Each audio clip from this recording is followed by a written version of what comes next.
Deep in the countryside of Yorkshire stood an ancient manor, once grand, now decaying with time. Amelia had inherited the house from her late grandmother, a woman she barely knew. She decided to visit the estate for the first time, planning to stay a weekend, clean up, and prepare it for sale. The first day passed uneventfully, though the silence of the old house unnerved her.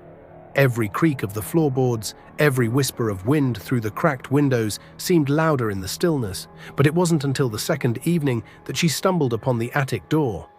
Hidden behind an old tapestry, the door was small and warped, as if it hadn't been opened in decades. Curiosity got the better of Amelia, and she pulled it open with a groan of rusted hinges. Dust swirled in the dim light as she climbed the narrow, rickety stairs. The attic was cluttered with the remnants of a forgotten past. Old trunks, broken.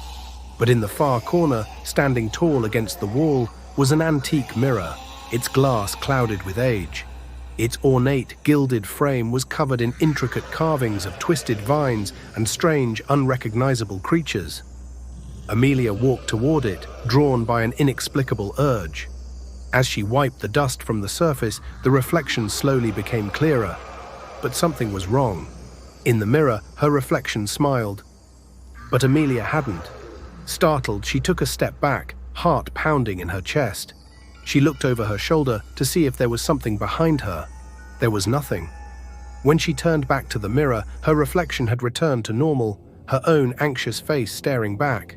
Shaking it off as a trick of the light, she left the attic, trying to ignore the eerie feeling that gnawed at her. That night, she dreamt of the mirror.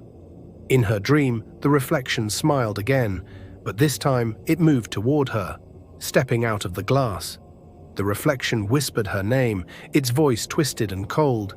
She woke in a sweat, the whisper still echoing in her ears. The following day, strange things began happening. Objects moved from where she had placed them, faint whispers echoed in empty rooms, and she felt as though she was being watched. It was as if the house itself was alive, and it did not want her there. Determined to face whatever was going on, Amelia decided to return to the attic. The mirror stood exactly as she had left it, but this time the reflection in the glass wasn't her own. A figure stood behind her, a woman with hollow eyes, pale skin, and lips twisted into a grotesque smile. Amelia spun around, but there was no one there. The air grew cold, and the room darkened, as if the light was being drained from it. A voice echoed through the attic, soft at first, then louder, filled with malice. "You can't leave. You're mine now." Her reflection began to change, shifting into something else, its features contorted, its eyes black, its smile growing wider and more sinister. The reflection moved again, reaching out from the glass, its hand pressing against the inside of the mirror as if trying to break through. Amelia stumbled backward, heart racing. She could feel an unseen force pulling her toward the mirror, the air around her growing thick and oppressive. Desperate, she turned and ran for the door, but it slammed shut with a deafening bang. She was trapped. Behind her, the figure in the mirror laughed, a cold, hollow sound that sent chills down her spine. Amelia screamed, banging on the door, pleading for it to open, but the force was too strong. She could feel her body being dragged back toward the mirror, her limbs growing heavy as if something was pulling her down. The last thing she saw before the darkness consumed her was her reflection, standing at the edge of the mirror, smiling that same sinister smile. When Amelia's friends came looking for her a week later, they found the house empty. Everything was untouched, except for the attic.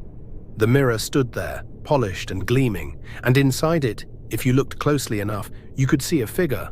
A woman with wide, terrified eyes, banging on the glass from the inside, her silent screams forever trapped in the reflection.